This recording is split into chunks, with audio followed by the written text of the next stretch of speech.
7,380 pounds. This is a Wildcat Super Slide Bunkhouse here at Haylett RV of Coldwater, Michigan. Just came in on trade. Basically, the folks were they weren't using the bunk area anymore, and they just downsized to something in a little easier to handle couples camping sort of situation.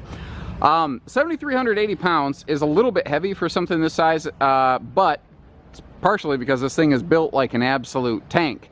Now, the skin's faded a little bit, but it has been well kept and well maintained both inside and out. So that's also not terrible. Certain brands of RVs really just have a typical look about them, you know, over a time or a period. And this definitely has that classic Wildcat look. And this is really a classic floor plan. Well, you do and you don't see a lot nowadays, and I'll kind of explain that as I go through. Now, Wildcats, they had always historically been a little more upscale in the market. It wasn't until more recent years where they kind of mediated down to be something a little more industry standard versus a little more jazzy, as it were. But that neither here nor there. That we're looking at this one here. So we've got pardon me, not a trifold. I say that a lot in today's market. This is a traditional inner spring fold-out hide-a-bed. Now, you're going to see some discoloration of the carpet right here. This is not due to leaking. You might notice that these windows are not UV tinted in the way that more current modern windows often are in RVs.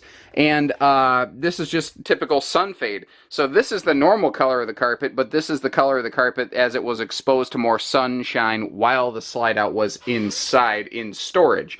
So it is what it is. It's not going to get better, but, you know, it's just the nature of the beast of something this age. So the dinette can fold down into a sleeper, and you can see there is storage below that, in addition to this nice pantry right here. So we've got a nice centralized pantry. Now, all of the windows have dual section day and night shade, so you can have as much light or as little light and more privacy as you prefer. In classic RVs, instead of sacrificing storage for windows, they included overhead storage throughout the slide out. It's not the biggest cabinets in the world, but a lot of people still feel that storage is valuable, but people also really like those big windows. We do have central air. We do have central heat.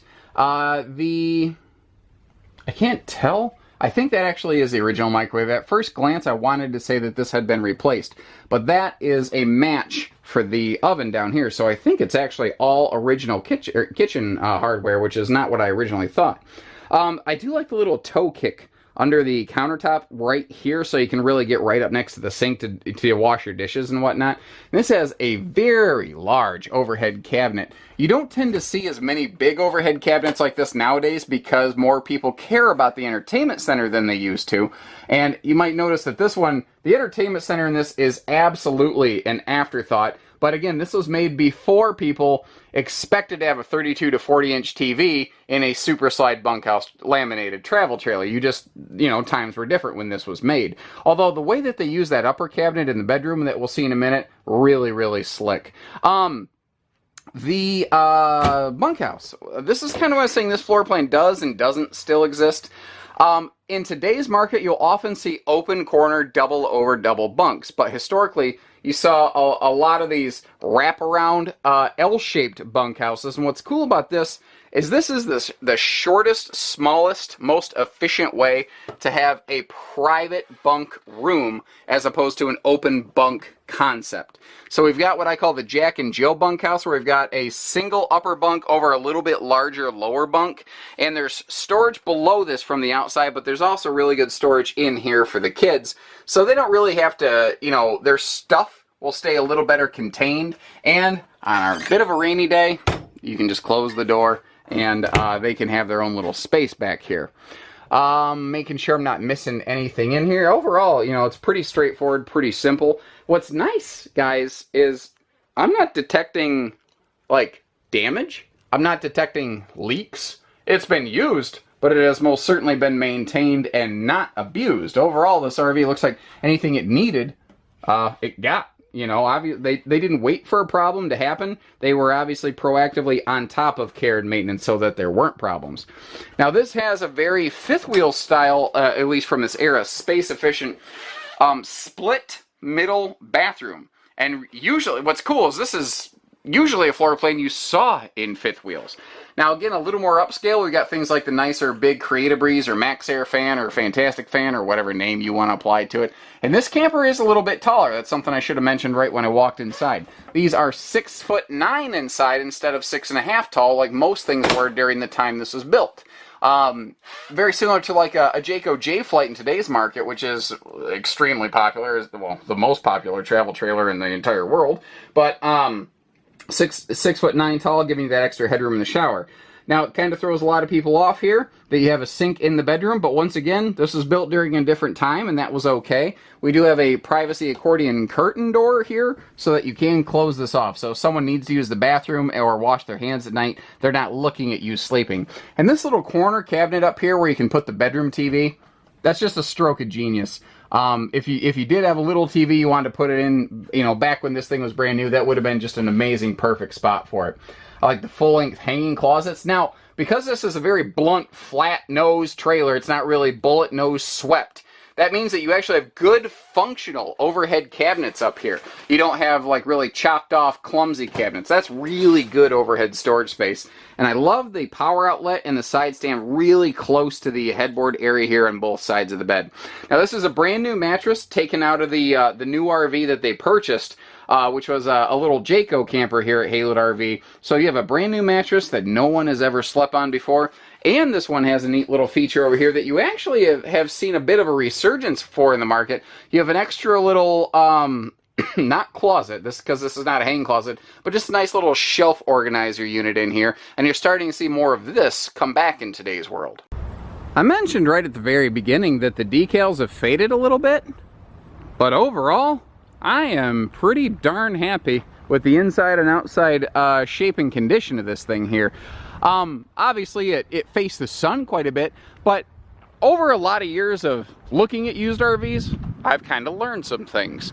And the fact that these decals, though faded, they're not peeled and flaky, tells me that somebody kept these things frequently, you know, washed and whatnot so that they didn't get dried up and brittle and flake off. So this RV has been very regularly well maintained. It's just a little bit older and it's got a little bit of fade. Frankly, guys, as old as this is, if you had a car that was full body painted, like cars are, even it would have a measure of fade applied to it. So that doesn't really bother me. What I do also like, I like the outside storage on this thing. And I also like, if you notice, I mean, it is clean as a whistle down here. These folks really kept a nice house. And a little thing I noticed is you can actually get to the inside compartments, or I guess the outside storage, from the like bedside stands. So that's just an interesting little thing I noticed.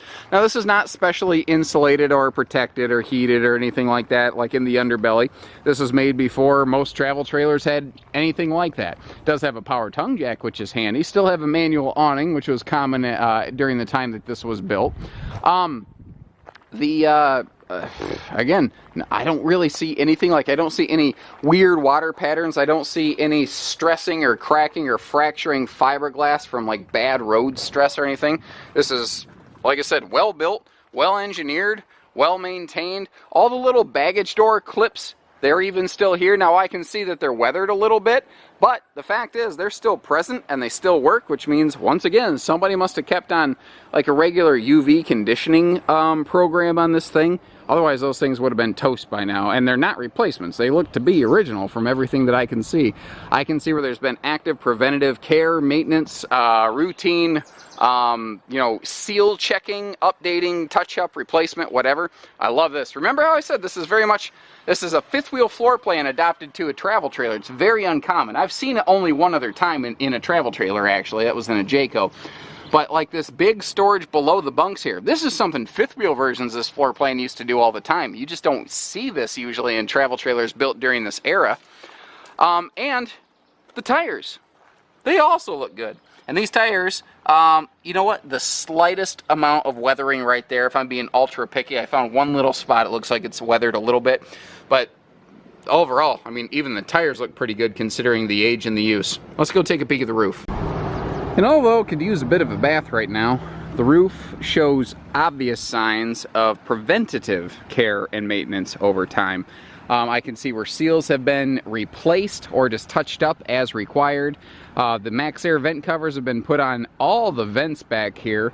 Overall, I mean, it looks about like the roof is supposed to look. Obviously walkable. I've been all over it. Now, due to the age of the RV, the roof membrane material itself, especially with the outdoor storage that this RV has obviously endured through its lifespan, it is starting to get a little more dried out than like a brand new roof. Like, you know, this Passport next to us, it's only 2 years old. This thing with multiple more years on it obviously has had a little more sun aging on it, so it kind of looks like a little bit of a dry desert floor, if you will. That sort of like that cracked old river basin look to it, or a dried up mud puddle, kind of like that. Anyway, what that means is that maybe instead of once or twice a year doing a washing condition, you want to do 2 or 3 times a year, and chances are you'll still get plenty more years of life right out of this camper just as it is. So that's this one in a nutshell. If you have any questions on that, anything else, new, used, otherwise, hitching, pieces, parts, trades, financing, truck and trailer package deals, RV delivery, and everything else in between that we do here at Haylett RV, well, give us a call. We got a guy for that. So take care, stay safe, have fun, and happy camping, everyone.